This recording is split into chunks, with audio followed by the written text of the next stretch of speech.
居場所という言葉は文字通りに言えば自分がいる場所。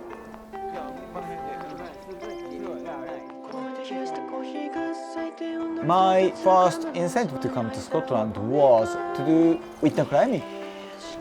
I hope the condition is, I hope it's not too bad. 日本は、自分の、を作った場所ですね。スコットランドもしくは、スコットランドというよりは、イギリス全体って感じですけど、はその目を開かされた場所。It is very beautiful, and you can feel I am living my life